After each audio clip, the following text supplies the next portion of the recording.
Salut tout le monde.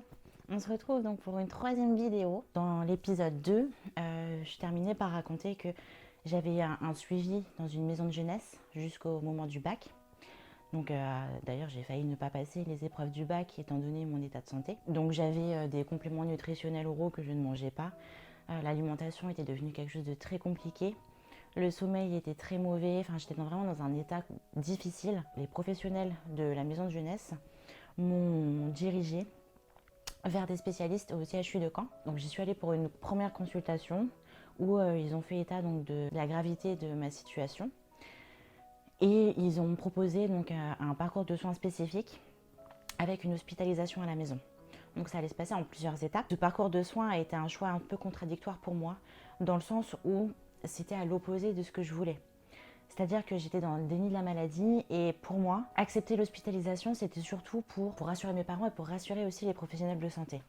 J'étais pas du tout dans cette démarche de guérir et pour moi, en gros, je ne voulais pas reprendre du poids, je ne voulais pas me dire qu'il fallait que j'aille mieux puisque dans ma tête, en fait, j'étais pas malade. C'était quelque chose de difficile à appréhender et le mot anorexique, c'était un mot qui était tabou, c'est-à-dire qu'il fallait pas que je le prononce parce que c'était pas du tout une réalité dans mon cas. Accepter le parcours de soins qui m'était proposé, et ben en fait, pour moi, ça suffisait à rassurer mes parents, ça suffisait à rassurer les professionnels de santé.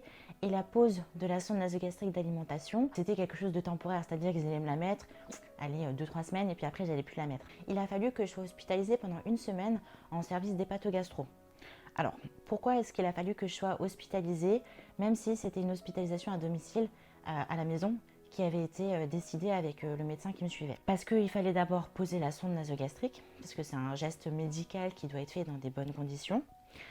La pose d'une perfusion riche en électrolytes, avec des prises de sang plusieurs fois par jour. Alors, je vais juste faire une petite explication sur pourquoi les prises de sang et pourquoi la perfusion d'électrolytes. Dans le cadre de renutrition, il y a des complications qui peuvent arriver chez les patients qui sont dénutris. C'est ce qu'on appelle le syndrome de renutrition. Apport important d'énergie, que ce soit par la bouche, par les veines via des perfusions ou alors par la sonde nasogastrique, comme c'était mon cas. Ça peut avoir des complications graves au niveau du cœur, au niveau du cerveau, au niveau des poumons. C'est-à-dire que si on apporte trop d'énergie d'un coup, le risque c'est de faire chuter certains électrolytes et donc provoquer des complications graves. Après avoir fait cette explication sur le syndrome de renutrition, qu'est-ce que la sonde nasogastrique? Parce que je prononce ce mot, mais c'est vrai que je pense qu'il y a certaines personnes qui vont regarder cette vidéo et qui ne vont pas savoir de quoi il s'agit. En fait, il s'agit d'un petit tube fin en plastique ou en silicone qui est introduit par le nez, qui passe du coup par l'arrière du nez et qui va dans la gorge jusqu'à dans l'estomac. Voilà, ça évite concrètement de mettre l'aliment dans la bouche et d'avoir cet effort en tant que personne anorexique de déglutir et d'avaler de la nourriture. Sur cette sonde, il y a un embout qu'on peut raccorder à une machine et une machine sur laquelle on va brancher une poche qui va permettre de distribuer et du coup de faire entrer par la sonde et du coup à mettre directement dans l'estomac de la nourriture sous forme liquide. Souvent c'est de la nourriture qui est hyper calorique, hyper protéinée avec des bons lipides, etc.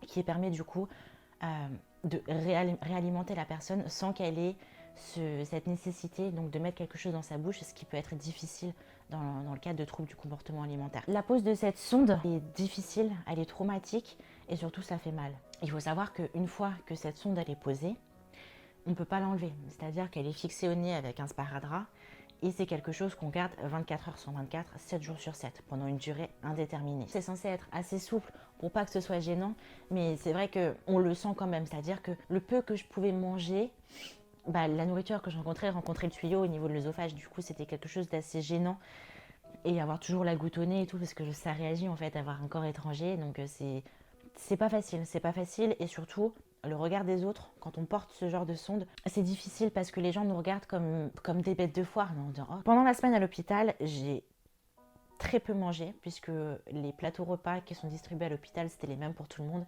et ils n'étaient pas du tout adaptés à entre guillemets mon type d'alimentation. C'était que des aliments que j'avais enlevé de mon alimentation et qui étaient pour moi impossibles à manger parce que c'était des choses qui me faisaient peur. Je me rappelle d'un soir où c'était des lasagnes. C'était impossible. J'ai vu le plat de lasagne et je me suis mise à pleurer. C'était vraiment atroce. C'était que des aliments qui me faisaient peur, du pain, du fromage. plein de choses que je ne mangeais plus. Et il fallait quand même que j'essaye de les manger en plus de la sonde qui m'alimentait la nuit. Donc autant vous dire que c'était quelque chose de très compliqué et j'ai très très mal vécu cette hospitalisation, d'autant plus qu'il n'y avait absolument aucun suivi psychologique. Et je voyais quand même malgré tout l'inquiétude dans les yeux de mes proches parce qu'ils me voyaient en détresse totale, ils me voyaient totalement démunie face à la situation. Et c'était vraiment vraiment compliqué parce que comme je disais tout à l'heure, je n'étais pas du tout dans cette démarche de soins. C'est-à-dire que là, dans ma tête, c'était alors comment est-ce que je vais faire pour contrebalancer cette alimentation qui est forcée dans mon corps. Voilà. Donc, là, l'hospitalisation, au bout d'une petite semaine, je suis rentrée à la maison. Et du coup, l'hospitalisation à domicile, elle s'est mise en place. Donc, on a fait appel à des infirmières libérales pour qu'elles viennent donc mettre en place l'alimentation la nuit, puisque je l'avais de la nuit. En gros, il y avait des petites poches de 500 ml qui devaient passer sur 10 heures. Donc l'infirmière venait la mettre, je sais pas, le soir à 20 heures. Et du coup, le matin, elle repassait vers 6 heures pour débrancher et rincer la sonde pour éviter qu'elle se... Mais très rapidement, les infirmières m'ont montré comment me brancher et comment me débrancher afin que j'ai plus de liberté et plus d'autonomie vis-à-vis de ce soin. Et la maladie a eu raison de moi, hein, parce que moi, très contente d'apprendre comment ça fonctionnait, en fait, j'ai très bien compris comment est-ce que j'allais ne pas faire passer les poches, comment est-ce que j'allais faire pour de nouveau arrêter de m'alimenter, tout en faisant croire à mes parents que tout allait bien, que voilà, que les poches passaient toute la nuit, que même si je mangeais peu la journée, j'avais quand même ces apports-là la nuit, mais en fait, c'était que du leurre, et ça m'a permis donc de ne pas suivre le plan des médecins. Donc j'ai fait semblant de brancher la sonde le soir. J'ai fait semblant de passer la poche, puisque dès que tout le monde était couché, hop, j'arrêtais tout. J'allais vider la poche dans les toilettes, je rinçais ma sonde, et du coup, je la rebranchais.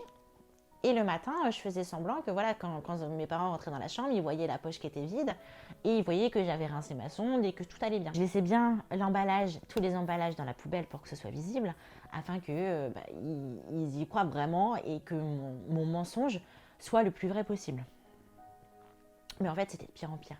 C'était de pire en pire parce que mon état s'est rapidement dégradé. Parce qu'il faut savoir que quand je suis rentrée, et je vais mettre la photo juste ici, au moment où je suis rentrée de l'hospitalisation, où j'avais donc tous les apports nécessaires, j'avais gonflé. En fait, il y avait de la rétention d'eau qui s'était mise au niveau de mon ventre, même au niveau du visage, j'étais un petit peu bouffie, etc. Et c'était très compliqué. Psychologiquement, pour moi, c'était impossible. Et c'est à partir de ce moment-là où justement j'ai commencé à ne plus passer les poches parce que je refusais de me voir grossir. Même si c'était juste de la rétention d'eau, mais juste voir le poids monter, c'était quelque chose d'inconcevable. Là, je pense qu'à ce moment-là, je devais être peut-être à 45 kilos, donc je devais avoir repris 3-4 kilos. C'était juste impossible à vivre. C'était vraiment, vraiment impossible à vivre. Donc ça, c'était sur l'été. Voilà, j'ai passé un mois à mentir, etc. Et j'ai fêté mes 18 ans, puisque c'était l'été de mes 18 ans. Donc j'étais comme ça. Donc j'ai fêté mes 18 ans dans un état catastrophique, avec la sonde nasogastrique.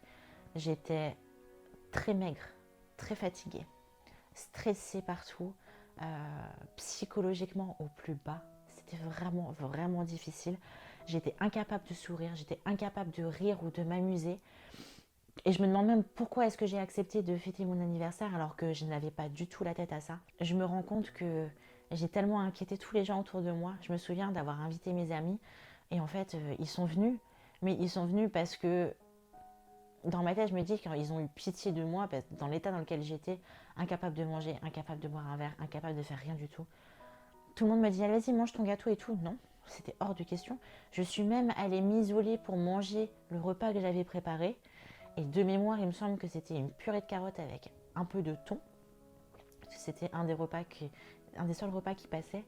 Je m'étais enfermée genre dans un petit vestiaire ou à l'arrière dans une petite salle juste pour manger parce que je refusais que des personnes me voient m'alimenter. Parce que pour moi, m'alimenter, c'était une faiblesse. C'est un très mauvais souvenir, très douloureux. Très douloureux parce que je regrette de ne pas avoir su partager les moments avec mes proches, de ne pas avoir su apprécier ces moments-là, d'autant plus qu'on fêtait mes 18 ans et on fêtait les 20 ans de mon grand frère en même temps. Et c'est vrai que c'était compliqué. Là, pour le coup, c'est un événement marquant aussi. Et je regrette. Je regrette beaucoup parce que je pense que c'est des souvenirs perdus. Parce que je suis passée à côté de beaucoup de choses. Et c'est des étapes dans la vie qu'on peut pas refaire. Après voilà, c'est comme ça s'est passé comme ça et j'ai su l'accepter, j'ai su passer au-dessus, mais mine de rien, avec du recul et en ayant beaucoup travaillé sur moi, la maladie m'a enlevé énormément de choses.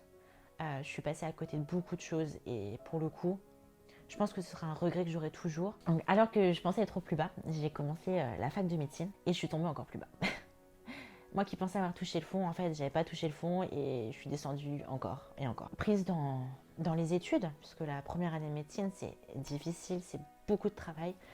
Ben, je me suis plongée dans le travail, dans les études, à 3000%. J'oubliais de manger, j'oubliais de boire, j'oubliais de sortir, j'oubliais de faire autre chose que étudier. J'ai d'ailleurs fini par arracher la sonde qui restait dans mon nez mais qui ne servait à rien.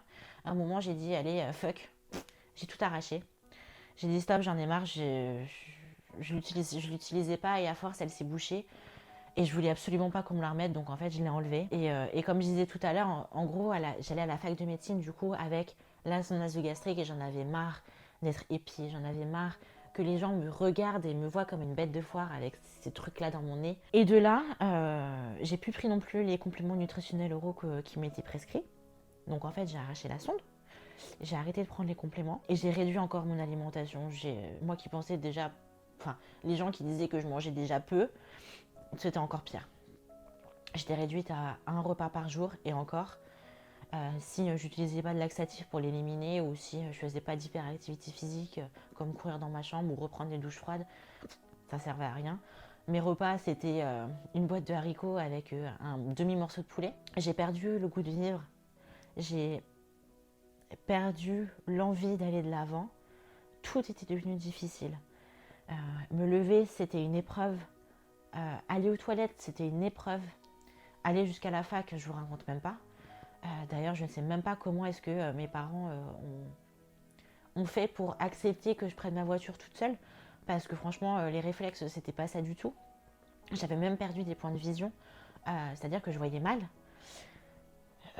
Dès que je faisais un effort, j'avais la tête qui tournait, hypotension orthostatique, j'avais froid tout le temps. J'arrivais pas à me concentrer et pourtant j'insistais, mais tout était compliqué. Même parler, juste échanger, avoir une discussion avec une personne, pour moi c'était pas possible. J'ai fini par tout le temps m'enfermer dans ma chambre et je redescendais que pour faire semblant de manger. J'étais vraiment... Là, j'ai touché le fond, j'ai vraiment touché le fond. Les idées noires étaient là, enfin honnêtement, on va pas se mentir. Être anorexique, c'est se suicider à petit feu, c'est se suicider en s'affamant. J'avais des envies des fois de me dire, mais est-ce que je suis toujours vivante ou est-ce que c'est un enfer? Quand on en arrive là, on se dit, putain, c'est chaud. Qu'est-ce que j'ai envie de faire? Est-ce que j'ai envie de vivre? Est-ce que j'ai envie de continuer à être comme ça? Je me fais du mal, je suis triste, je fais du mal autour de moi. Et honnêtement,